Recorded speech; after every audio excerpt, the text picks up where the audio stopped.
Afternoon, David. Hi David, how you doing? Well, bad yourself. I'm alright, I'm okay. It's nice and sunny out there, but unfortunately I'm having to take the old vitamin D because I'm stuck inside. But anyway, there you Get go. yourself out there. I will do, but I'm not getting it as much as I should do. And it's down to the fact that the new leg has caused me a bit of pain. But anyway, there you go. I'm getting over it. I hope so. Yeah. Right, Facebook's on board.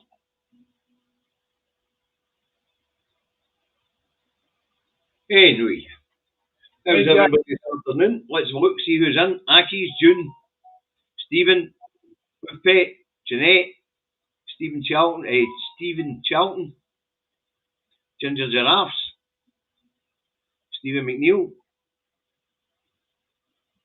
No, getting there.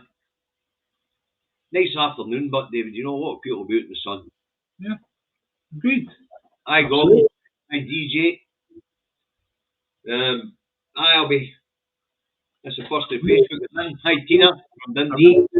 I really do hope all of them. I now couldn't take any of that for granted. It's like you get a chance to get out the door, get out the door, enjoy it. Hi, William. Oh, David. I'll be going out the door right after this programme, as you know. I'm going to work. But I'm out in the sun, and it's starting to get pleasant. You know, sometimes it can be a bit unbearable during the day. You know. We've got fire warnings from the Scottish Fire and Rescue. Yeah. So looks like with the hot spell that's coming up, could end up with extreme danger of fires. Aye, well, people are going to get out and about, and they do silly things when they're out and about, David, you know. That silly thing you're doing is smoking.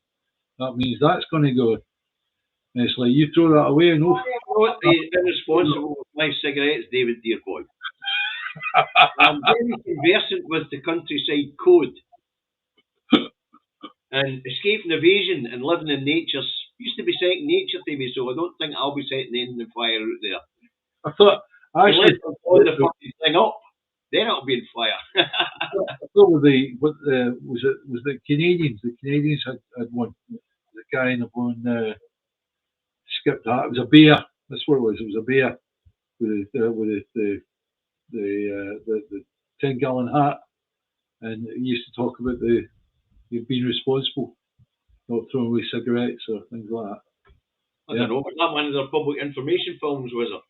Aye. A bit like Charlie the Cat here. You know, Charlie Says. Aye. Something like that, aye. Yeah, aye. There you go. Right, numbers are climbing nicely, David, so I suppose we better get into it. Now, the care sector, they're going to go on strike for the first time in a decade, apparently. Yep. All happy with paying conditions, same as everybody else. And for a summer of discontent, are we? Or will the Scottish Government step up to the plate and cure the problem before the strike happens, the way it has in all the other sectors? I always believe that something like this needs to be taught or told to the younger people, right? The care sector is exactly wrong. Unless you've got a mother, grandmother, father, whatever, and they've got care people coming into the house, right? Then you wouldn't know about it, right?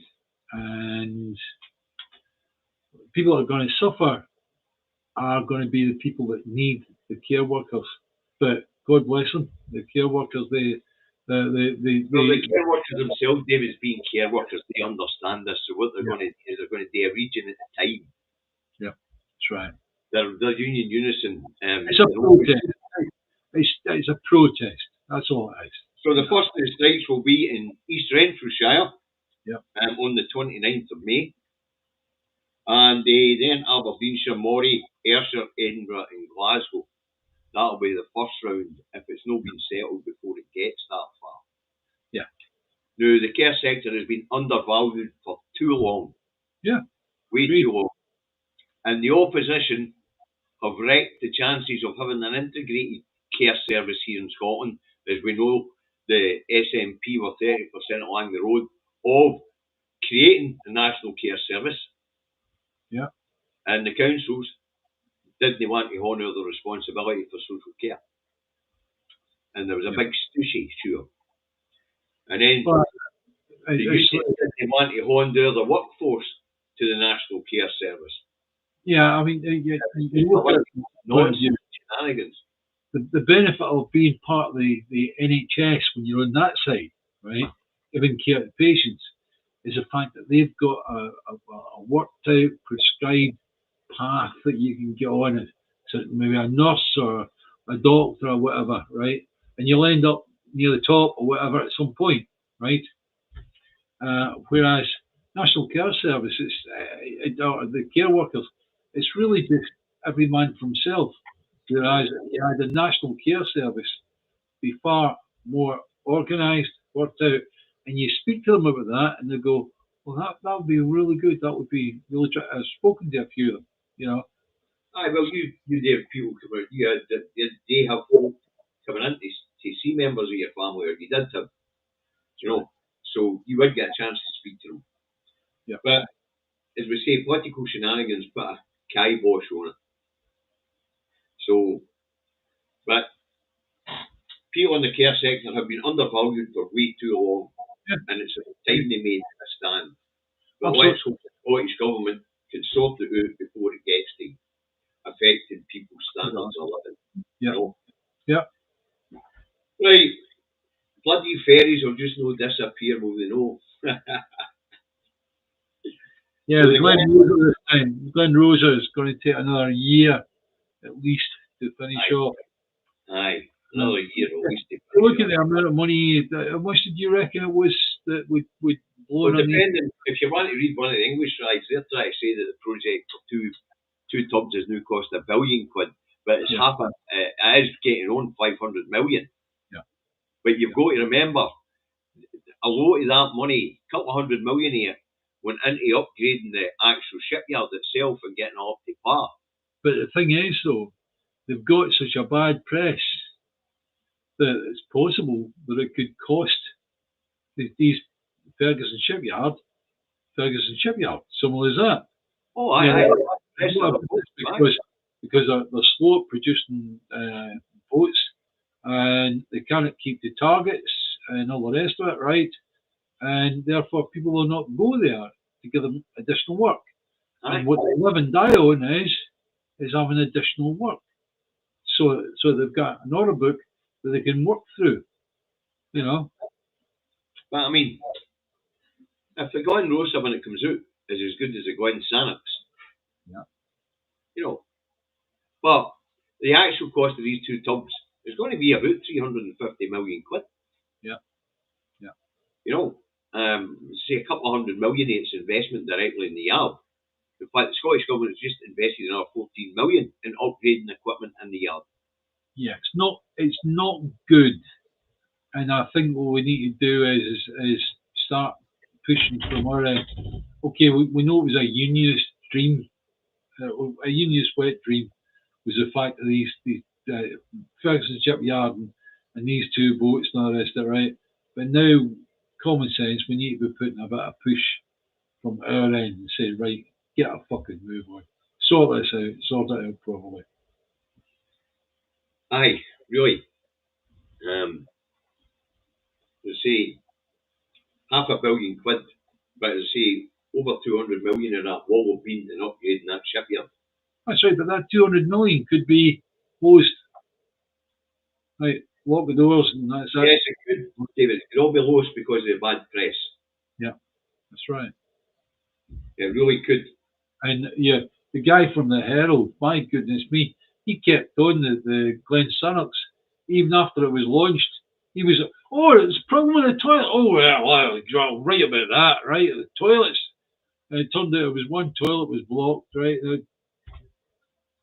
And then, of course, there was a crack that took me 2 minutes to sew. The anchor, it turned out the anchor just wasn't quite up to spec. So they had to change the anchor. And this guy for the Herald was going, oh, wow, wonderful. Get it back in, get it in dry dock and all this stuff. They didn't realise it was going to take maybe 20-25 minutes to actually change the anchor. It had to be done out at the dock. It couldn't be done out at sea. But there you go. Right. As I say, and then there was a wee crack in it, didn't it? It took a welder about 2 minutes to fix. Aye. That's right. But you're not hearing much about Glen Sannox though, because apparently it's a fine ship. And Chris Wilson, the 24th of next month, I believe, is going to sail for freedom on the Glen Sannox. That's right. Wonderful. Absolutely wonderful. But remember, don't take up all the spaces. There's people who need to get back for it to the islands for other reasons. That's right. If we dominate the whole thing, we're just going to create ourselves as being an absolute pain in the arse. And it's like the Just Stop Oil people in London. They're trying to make a good point, and you've got to agree with them. It's a good point. However, the people that live around about London are going, "Oh, fuck this! I can't get shopping. I can't get to work." Right? And that's what happens to them. They become problem in their own success. So yeah. Anyway, right. Next. Right. Next up, the assisted dying bill gets it in the press, gets it for the churches, gets it for everybody. Yeah. So for yesterday, it being a progressive piece of legislation, compassionate and giving people choice, today it's a terrible piece of legislation, unworkable, unfixable. Who's that Bush called it? What do you call it? He called it the State Suicide Service. Suicide. Yeah. Okay, we're laughing. For some people, it's a really, really serious matter. And can you imagine somebody that's suffering with unbelievable pain at the moment? They don't see an end to it, right? And I've been there. I was like myself when I started getting peripheral neuropathy, and it was pain. It just continued night and day for months. And you think to yourself, is there any end to this? And you start thinking about things like that. I'm a Christian, so I can't, right?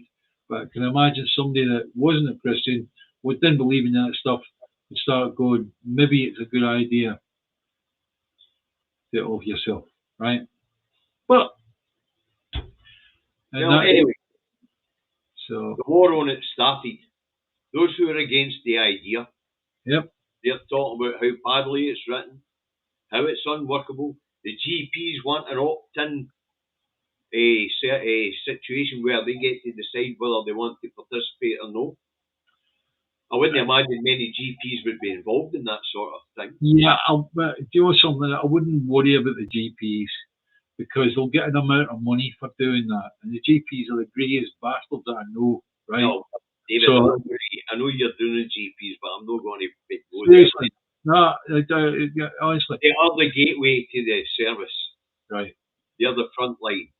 So obviously, if somebody is in that frame of mind at home, the GP is going to be the first port of call. Yeah. After that, I imagine we've passed on to mental health specialists and things like that to be evaluated. Yeah. You know, and then I imagine that the actual event would take place in the hospital grounds. Yeah. As far as excuse me, just for saying, I am one of these people that believe that all GPs, all general practitioners, should be employed by the NHS. They're all, every single one of them, privatised. Freelancers, if you like, on NHS contracts, David, that's right. Yeah, okay. No, they shove in invoices into the NHS. That's how they get their money. Right? This isn't about GPs, but that's their demand on this particular issue. Yeah. Right? But, of course, the churches and the other religious groups, they will be going to court on this one. Well, the churches, I think what they should do, personally, is they should be talking to people about it. And at the end of the day, they can't ram it down somebody's throat. If somebody's in a lot of pain and they think the only way I'm going to chance it, fine, get ahead, do it. As I say, it is an emotive subject. Yeah. I'm sitting on the fence. Yeah. Sometimes I am a fence sitter, and this one I'm sitting on the fence. Yeah. I can't. Personally, I think it's an individual, personal thing. It's like I'm against because I have to be because of my religion. Yeah. As I say, I'm on the fence on the issue, but apparently the people who stand staunchly against this idea are willing to take this bill to court. Yeah. The Scottish government having to get a great record in the courts. Well, even if we get it together and it all comes out as a yes, and we go and put it through as legislation, if Westminster haven't moved, some bastard there will go, Section 35? Yes, that'll do nicely. As I say, but yesterday it was progressive, it was compassionate. Today it's unfixable, unworkable, and the war is on. The war's on. So this one should be interesting. I have to say, looking at it, it's like, even if I accept all the idiots from the London-based parties that took part in it, right, I've still got to look at Holyrood and go, it was one of Holyrood's finest hours because it created an open argument, if you like, within the Holyrood where people did consider. They voted on conviction. Away from the politics of it, it was purely it's a human thing, and that is what our Parliament was great at. You wouldn't see that done in Westminster. Won't happen. As I say, it was very good as far as it goes. It shows that from the political side of it, the compassion is there. Yeah. There's 75 for all the different parties voting in favour on a compassionate grounds. Yeah. I'm assuming that's the basis of it. Yeah. I like to see politicians hand wringing, and they did over that one, right? It's the same as when the SNP debated within the party a long time ago about taking on NATO after independence, right? If you remember that one, that was a debate in a bit, aye. And that was really, that showed us in a very, very good light. Yeah. Hey, Brian, what do you call him? Used to be the BBC political editor. What was his name again? Brian. Big Brian. Aye, chubby fella. What was his second name again? Can't I mind? Terry, can I remind you? It's like, I'm a Christian. So is he. He's a Catholic. Which religion? I don't follow religion. I'm a Christian, right? In the day, and because of that, because I follow what's said in the Book of Words, the Book of Rules, then you will go to bad fire. I will. As I say, I'll leave you two to debate that one, David. That's no my field. I'm not saying anybody else. I'm not saying you'll go to bad, but I'm saying. Well, but as I say, it is emotive. It's an emotional debate. Brian Taylor, thank you. Wake up and smell the rosemary. Brian Taylor even said that the NATO debate within the SNP was one of the finest democratic political debates ever to take place in Scotland. That kicks off a wee bit of a memory. I remember at one of the conferences in Glasgow, the big one that took place at the big what do you call it, the SEC. It's like Brian Taylor was there, and I mind him going about, and he was a worry man. He really was, because this was the one that was the 2015 election, if I remember correct. The general election was coming up, and they were about to elect all the 50 odd MPs, SNP MPs, and Brian Taylor, he's a Labour man through and through. Aye, was I? Yeah, and he didn't want a situation where they did as Maggie Thatcher said, well, if you want independence, just walk out. That's it. So Brian Taylor did not look happy. No.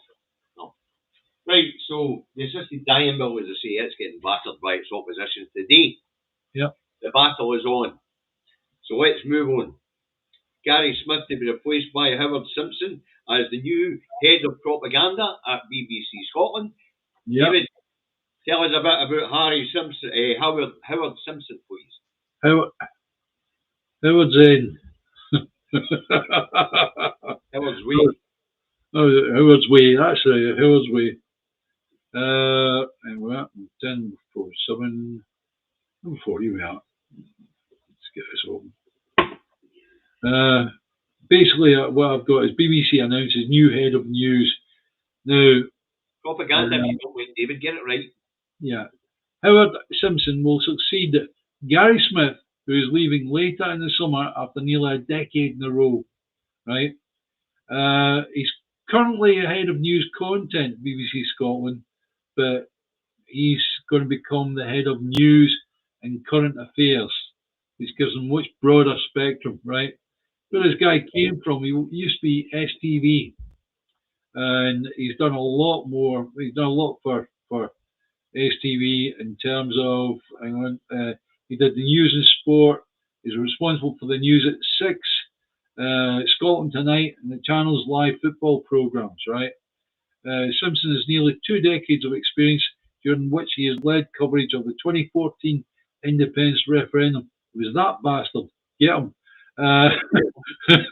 The COVID-19 pandemic, a general election, and a Holyrood campaign, and the death of Queen Elizabeth II. Hayley Valentine, BBC Scotland director, said, over many years, Howard has proved to be an outstanding leader of teams who covered the countless major stories in Scotland. As far as I'm concerned, right, it's one of Joseph Goebbels' battles, something like that. You know, it's like, if you're going to head of propaganda, why don't they call him what he should be? Fucking head of propaganda. Wouldn't that be nice? Then it's like making politicians wear outfits the same as the Formula One drivers have, where they've got Rodo spark plugs and they've got this and that and all the rest of it, right? Well, why don't you make this guy head of propaganda in Scotland? Now, Gary Smith took over from Brian Taylor, who took over from Derek Bateman, who was sacked because he was pro-independence. Remember? Yeah. Then Brian Taylor took over. Gary Smith took over, and now we're getting Howard Simpson. Just another head of propaganda, folks. But be interesting to see if he goes about it in any different way with the propaganda. Because the last two, Brian Taylor, well, no, Brian knows so much, but especially Gary Smith. I mean, it's been Scotland shite at everything. It's like getting a dose of depression every time you turn the fucking telly on. Well, you better put your telly on. On BBC, you'll hear the music. Da, da, da, da, da, da, da, da, da. The Simpsons. I remember that's how the propaganda will change. We'll start getting fucking views. Yeah, maybe Howard's Homer's distant cousin or something, you know. Yeah. Come on, it's like we now have a situation where so we can all watch and see. The king is dead, long live the king. You know, it's like the last one was into doing propaganda, and this one will just be a new brush sweep and clean. You'll do more propaganda. You can do propaganda. I can do it a lot better than you. Something like that. Well, as I say, we'll go a new head of propaganda, folks, and let's see if he's going to change the way that they go about their propaganda. Yeah. Now, for the last decade or so, and I only really listen to the radio, David, as you know, and it's when I'm in my car. Yeah. But for the last decade or so, or when I was in the truck, for the last decade or so, to demoralise and to undermine the Scots. Yeah. You know, psychologically bring back the cringes what they've been trying to do since the 2014 vote. But as I say, we'll see if he's going to go about it a wee bit differently. The worst thing you can do is to demoralise a population. Right? Aye. And what they've been doing is they've been demoralising the SNP in front of the population of Scotland for a long, long time. And yet, when you look at what the SNP have accomplished for the people of Scotland, they have got no right. They couldn't wipe the SNP's arse over what they've done. Seriously. BBC is ridiculous. BBC have lied through their teeth about stuff, and it's like, this is just going to be more of the same. Well, Right? we'll see if he takes a different approach, because over the last 2 or 3 years, they've moved to something called muscular unionism. And the whacking of Scotland, where they heed with a big hammer and telling us that we're absolutely fucking useless, has been ramped up a year or two. Should I do a thing that says on YouTube, on Restream, that says, time for independence, independence, independence? Well, you're too late. It's already here. Well, we'll see if they do it any differently, because, as I say, over the last decade, it's to be undermined. It was to undermine the confidence of the Scottish people. They learned from what happened with after 1979, and they tried to implement it again. And in the period of devolution, they're still trying. But because it wasn't working, over the last 3 years, they've moved on to something called muscular unionism. And that's where Westminster started stamping on the Scottish Parliament.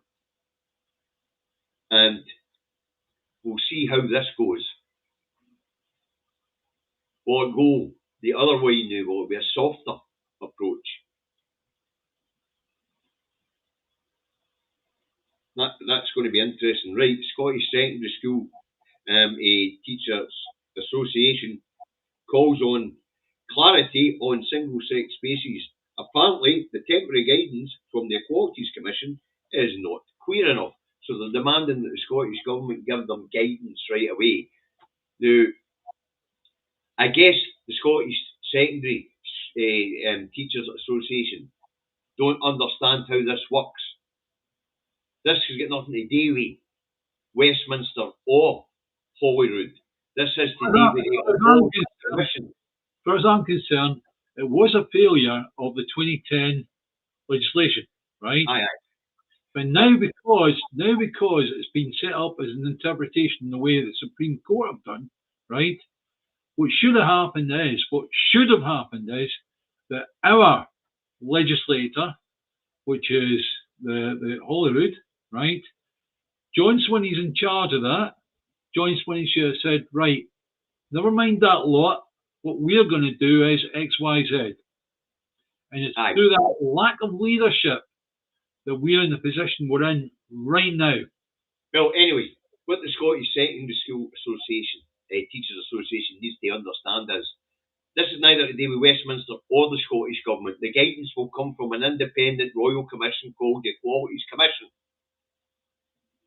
So they're making demands that the Scottish Government do something that you think the Scottish Government should also do. Yeah. And that is just say to the Equalities Commission, fuck off, we'll give you what it will issue with own guidance. But that's not how it works. This is about a UK-wide legislation. Yeah. So, the Equalities Commission wasn't set up for that. It's set up for women's rights in the workplace. It was set up black people in the workplace. It was set up for that. It wasn't set up for it wasn't thought about, at that time. So well, no, but it's moved on a bit since its inception. Yeah. And it sort of oversees the 2010 Equalities Act, which was the latest version of it. But you're right. John should have just issued guidance. What he's told the Teachers Association is what I've just said. Whenever you've got a leader that won't lead, then straight away it creates a logjam. And everybody goes, what the fuck are we doing here?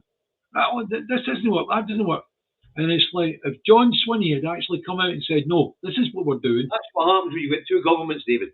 Yeah, I know, but at the same time, it's like we have got a leader of our government in Scotland. It's not Westminster. Westminster's the English government, right? When the Scotland's government is Holyrood. At the end of the day, and it's like we've got a leader in that Scottish government, and if that leader doesn't speak up, because Starmer's certainly not going to speak up in the. No, he didn't. He said the same thing. We'll need to wait for guidance for the Equality Commission. Which was a load of nonsense. It's not this way to set A up the leader, independent. needs to lead, but straight away it needs to be we're going to do this. Argue with that all you want, but really, I think you can see that that's the way you've got to go. That's the way you've got to go. No arguing. I'm just explaining how it works. Yeah. You know, I'm not arguing with you. Well, fucking argue. The idea of the commission, of course, was to oversee the four parts of the United Kingdom, make sure equality will always be dealt with correctly in the different jurisdictions. It'll take the next 2 years. We'll take the next 2 years. We'll go. All right, it's a difficult one. It's a Sherlock Holmes 3-fight problem. They've already issued temporary guidance, David, but you're right. It'll take a couple of years for full guidance now. It'd be quicker just to amend the fucking bill. That's right. Yep. But the temporary guidance for Scottish teachers out there is that they must use the toilets, which is their biological gender, and they must use the changing spaces, which are of their biological gender. So that's the temporary guidance. The lass that goes to school, right? There's a trans person that goes to school, right? Dressed up as a really, really nice looking lass, right? What's going to happen to that person inside the boys' toilet?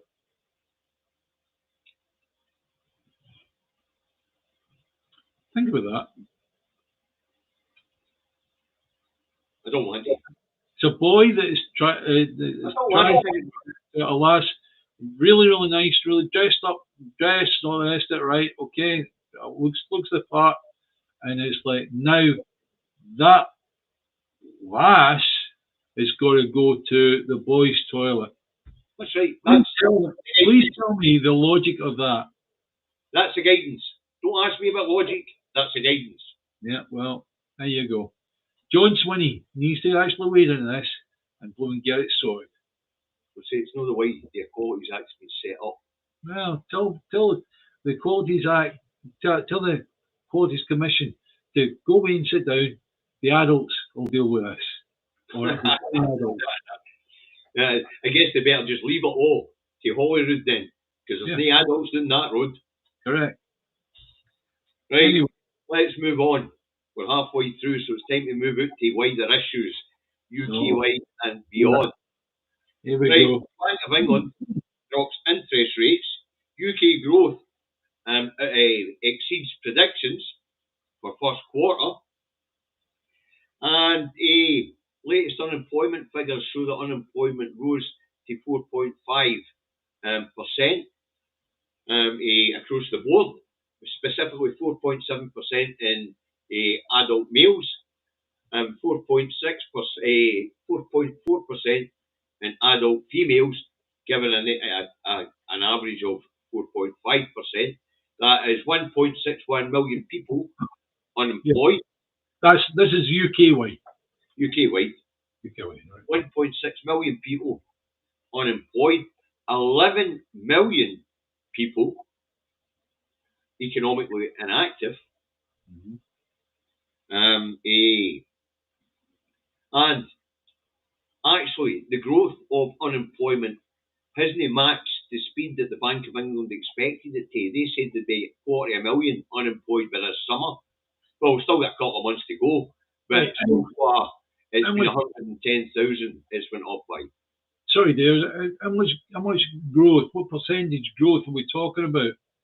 0.7%.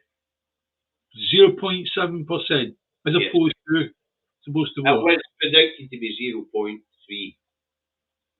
So 0.4%. Yep. We've got to consider that as being growth. And we know exactly what sectors it was in, David, the growth. But in the past, when you were growing up, when I was growing up, right, growth was at least a couple of percent, maybe 3%, right? And it's like these people are boasting about 0.4% of growth is doing well. Oh, are we fucking daft or what? We button up the back. We must do. Hang on a second. Is there stuffing going to come out here? Well, Rachel Reeves and Starmer are cock a hoop era, of course. But the behaviour of the Bank of England, the unemployment numbers, and the growth figures, none of it makes fucking sense. None of it makes sense at all. None of the numbers whatsoever. You have to remember, in the past, when you had the Tories, right? Tories were starting to get embarrassed about the inflation figures. So what they did was they changed inflation from retail price index to the consumer price index, which made the inflation figure look less than it was with the retail price index, right? That's what governments do. If they're embarrassed with something, they'll change it. Maggie Thatcher was embarrassed about the number of people that were getting thrown off on, basically becoming unemployed. We're becoming unemployed. So what she did was she put them on permanent sick. You remember that? That's what a government does. Like down Westminster, the English Parliament, when they're getting the neck about a certain something. But there's logical reasons as well that these numbers don't make sense. Yes. There's inflationary pressure, yet the bank's dropping the interest rates. Does they make sense? That's right. Apparently the economy grew, but unemployment went up. Doesn't make sense? That's right. Right. None of these things make sense. If the economy grew, you would expect we need a few more people. I mean, we're told how many care workers are needed in the UK. 108,000 in England alone. In England alone. Right. You think that maybe they were a bit better off because the economy's doing better. They'd be able to take a few of these people on. Well, Starmer stopped that, but even if he'd stopped it, there'd still be that number of people required, but not getting taken on. It's ridiculous. Something's wrong here. Something is basically wrong here. No, there's something. I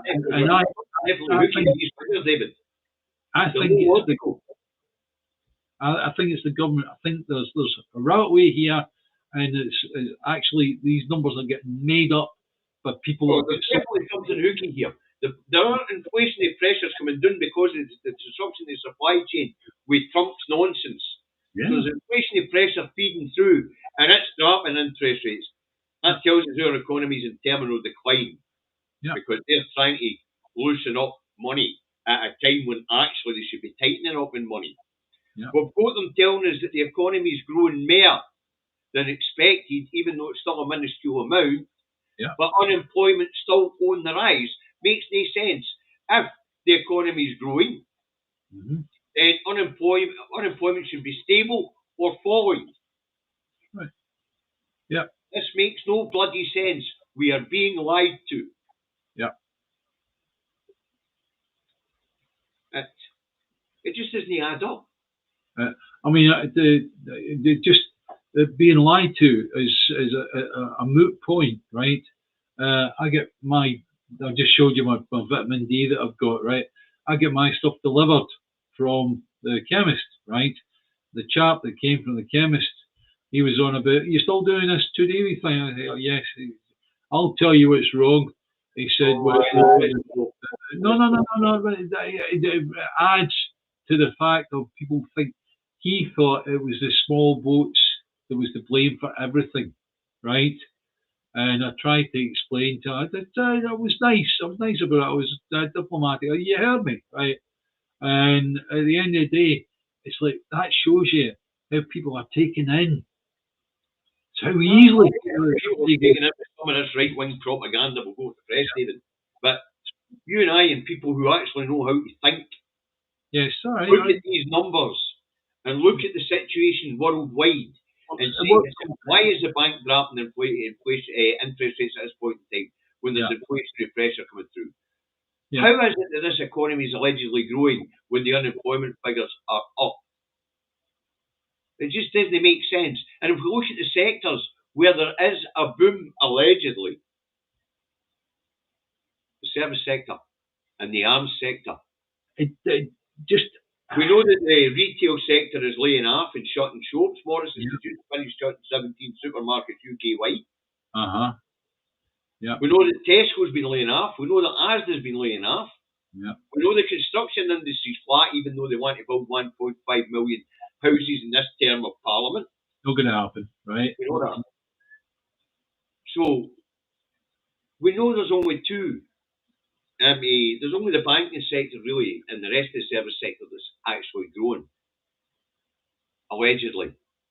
And they're not taking on because a lot of the service sectors split their companies into European sections now and UK based and West and the rest of the world based. So I just don't get it.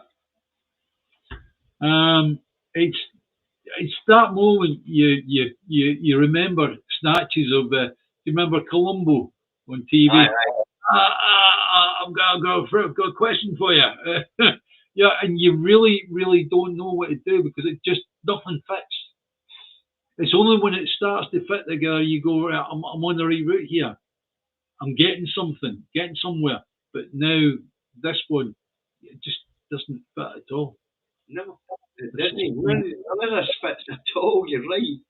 Yeah. There's just no logic to what we're being told. That's how far it's got in this post-truth world. Yeah. There's no logic to what we're being told. Yeah. Unbloody believable. Well, at the end of the programme, we're going to make sure we get in. We've got a bit of a fact to give you, and it'll make your jaws snap open. Seriously. I'll tell you when we get there. You might have told me about it. Oh, aye. No, I know you're talking about it. Right, okay. Right. Actually, to be fair, I've just mentioned it. We'll see who picked up on it. Right. Because we were talking about sectors that were growing. Right. You know. Right. Anyway. So I'm trying to get the comments to scroll down here. For some reason they get stuck in the middle of the page. I'm not getting the comments coming through. Oh, super chat for Alistair. Thank you very much, Alistair. I'll scroll back up and find it. Right. We're at number 7. Oh, thanks. Farage praising Starmer in the Commons for his Island of Favour speech. It's a cracking bit of video, this. It really does. Anybody that's thinking of voting for Labour or for Reform, please note, right? Because we know the people who watch this, not the people that are here, but we get a lot of people watching this that we don't see. There might be a mind of, I'm voting Labour or I'm voting Reform, right? Here we go. Let's play this whole week. Farage praising Starmer in the Commons. Reform, a party that is alive and kicking, very much enjoyed your speech on Monday. You seem to be learning a very great deal from us. But can I encourage you, please, to go further as a matter of national security? As a matter of national security. Over the weekend, an illegal immigrant from Iran, who we believe came by boat, was arrested in the north of England on serious charges of terrorism. Since the speech on Monday, 1,000 young, undocumented young males have crossed the English Channel. Does the Prime Minister agree? Now is the time to declare the situation in the English Channel as a national security emergency. It wasn't my speech, it was the Prime Minister's. Mr. Speaker, the situation is serious. The last government lost control of the borders. We are taking powers. The Borders Bill, precisely to his point, the Borders Bill is the first bill to give terrorism-like powers to law enforcement, precisely so that we can get in before the crimes are committed, before people get to this country. That's right. This is the most far-reaching provision ever for law enforcement to defend and secure our borders. Wow. Yeah. Fascism has arrived, right enough. Yeah. I'm getting used to you.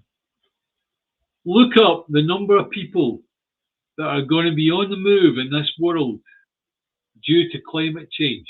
It doesn't matter how climate change happens. You might be of the opinion of it's natural. It still means we're fucked, right? Okay, so or if man's involved in whatever, and the climate change is down to the activities of man, right?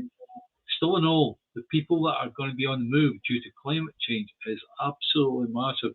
I heard the figure during the week. I wish it had come out of the memory, but it's like these people, they don't know what a movement of population is. They haven't seen it yet. It's tiny. What's coming in through the small boats is tiny compared to what it's going to be.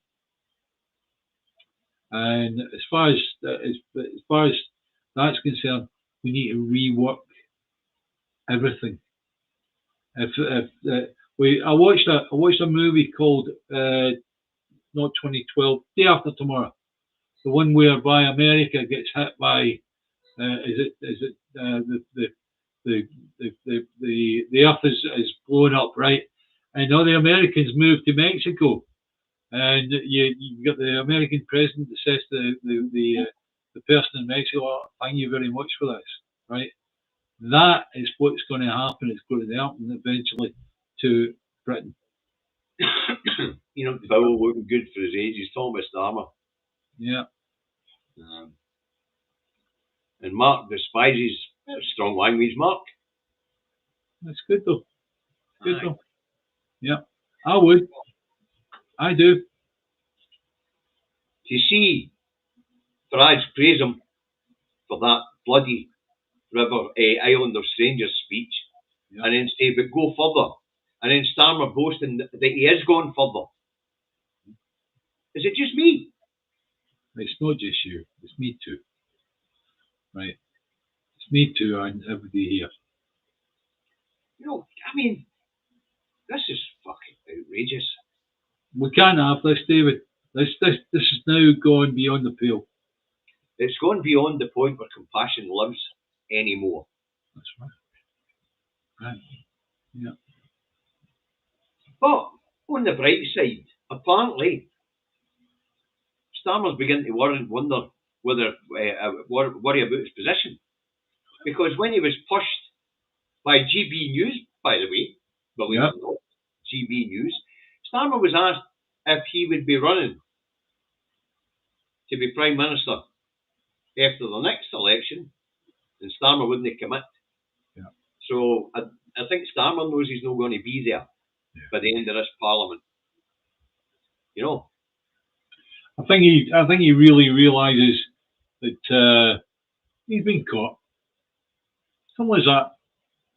He's been caught, and when this bit of news gets out and becomes widespread news, it's like this is going to be a furor, an absolute furor. But the moment it's quiet, and what I'll do is I'll say to everybody here, if you've got possibility of doing this, share it. Just so you know, folks, the reason why Starmer was being asked is because Reform's just passed Labour and the fucking fools down that road. Yeah. And they're neck and neck with Labour here in Scotland. Yeah. This is worrying. To be honest with you, I can't get my head around Scottish folk voting for reform, voting for Farage and his crowd of fascists. Anyway, Starmer's off in his wanders again this time, David, and this time he's away to the Balkans.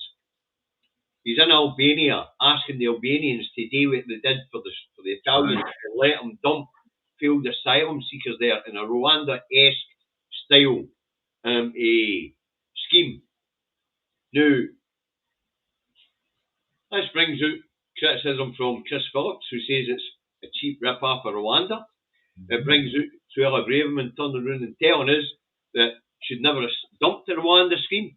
But what Starmer's actually doing is he's going around a few of the Baltic states and begging them to allow them to put internment camps, and send failed asylum seekers. And he's going to pay them to take them. Failed asylum, I mean, to be honest with you, David, and that's a personal question. Everybody will have a different answer, right? If it was your choice to make, right, What would you do with failed asylum seekers? I wouldn't feel any of them. Correct. Absolutely. Well done. Absolutely. 100%. You know my T-shirt, David. I welcome refugees. Yes. AYE. That's right. You'd never get a job at Bracknell. Seriously. No, Immigration department. Yeah. No, for me. Sure they don't say out. Don't start there again. Hey, no an original idea in their head. Yeah. You know, the IE newspaper this morning was talking about a Starmer's cost of living plan. Fucking plan? They haven't got a fucking plan. Yeah. Just recycling old nonsense. So he's now in the Balkans asking places like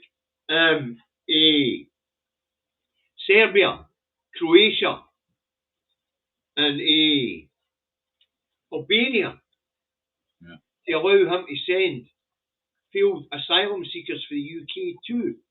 And it's not people from those countries originally that are getting sent there. No. It's wherever. Aye. So in other words, if you're from, let's say, where the situation of Russia and Ukraine, right? Sudan. So somebody from Russia would end up getting sent to Ukraine and vice versa. You know, it's not advisable. Well, it's not an original idea in their heads. Yeah. US is trying to do the same thing, right enough, David. Yeah. United States is trying to do the same thing, you know. Nuts. Yeah. Absolutely nuts. Right, David, let's get into this big story because we've only 9 minutes left. Labour licensed more arms sales to Israel in the last quarter of 2024. Yeah, can I read it? Arms sales. Wait a minute, David, let me finish the intro for you. The combined arms sales to Israel for 2020 to 2024. And the number we're talking about, folks, in 1 quarter of arms being sold to Israel, 127.6 million. You go ahead, David, hit the story. Right. So I'll read you the actual script that's here.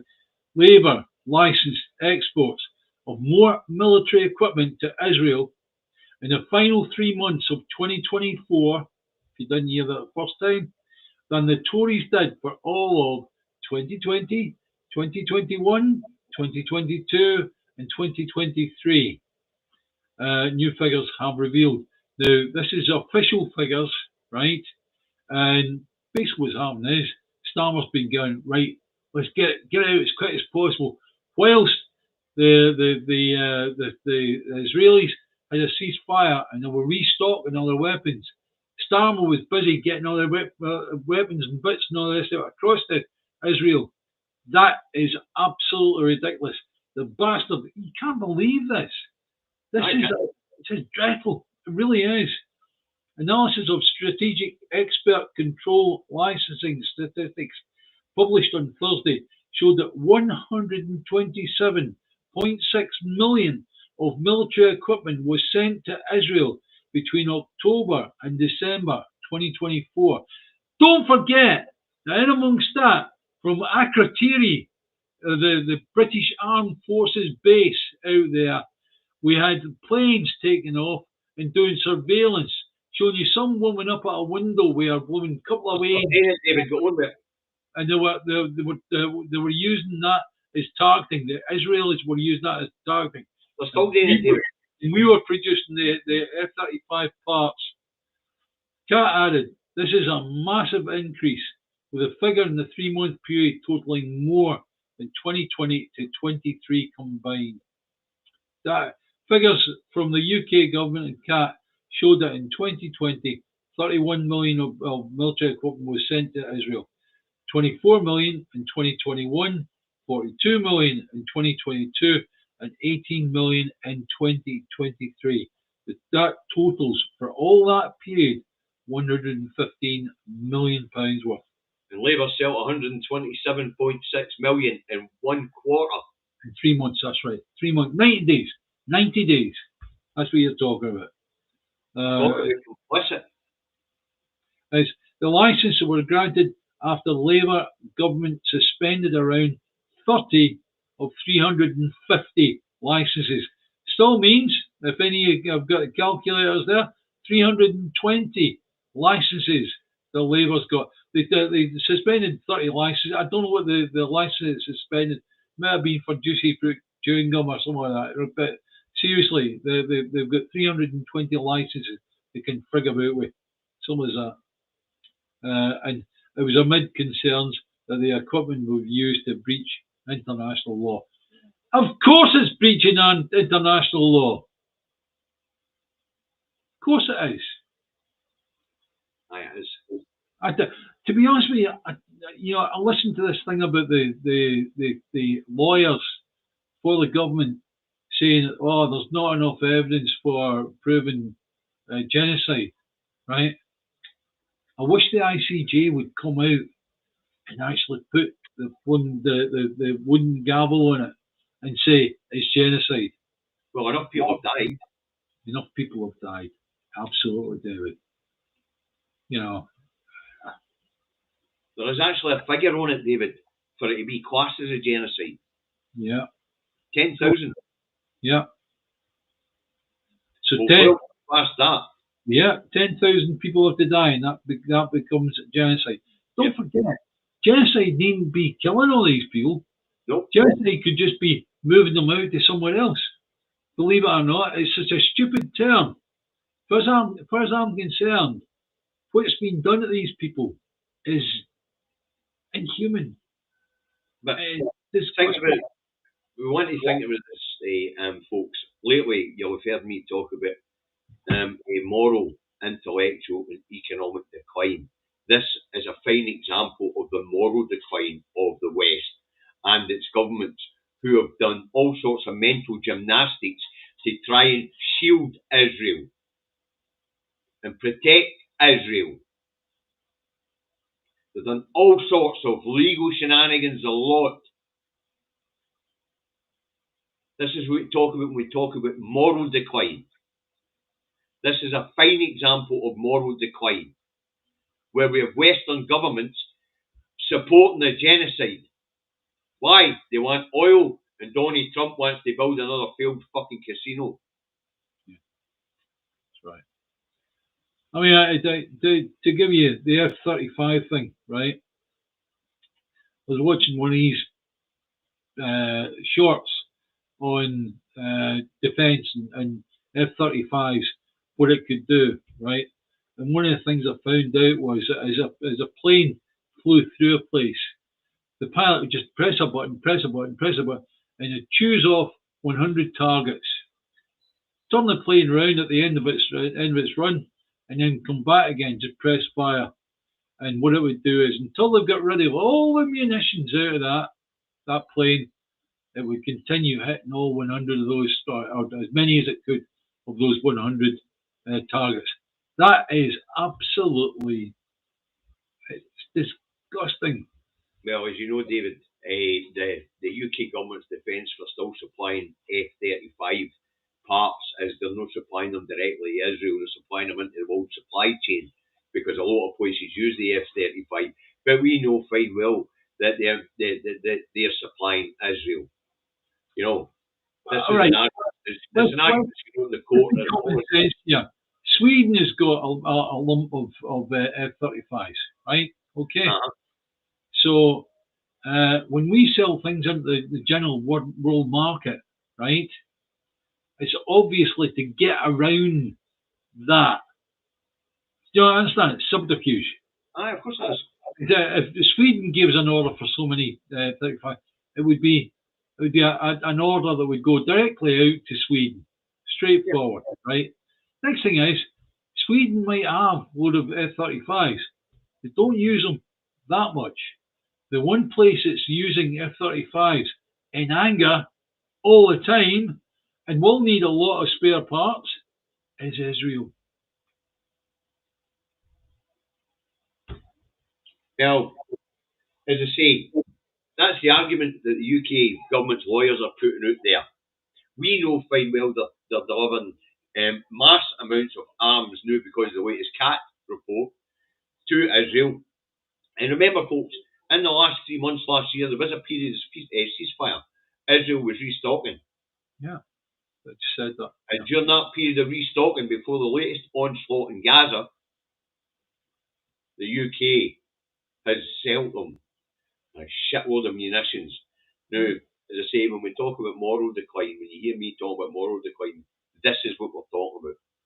Right, David, we're going to leave it in that sombre thought.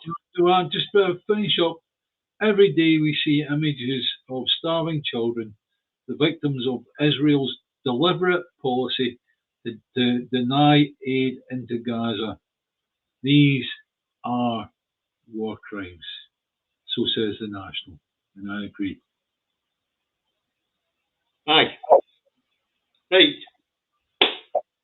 Folks, it's not just me, it's not just him. It would appear the world has gone fucking mad. Yeah. And it's about time the grown-ups took to the streets and started fucking bombs. I believe that Scotland can be a guiding light to the world. We can do things that other people will go, oh, that's good, right? So we need time for independence. Yeah. Aye. It is time for independence, David. But it's all right saying it. It's getting our politicians to do it. Keep your eyes on the prize, folks. In this particular point in time, the prize is the 2026 election. Yeah. So, okay, David.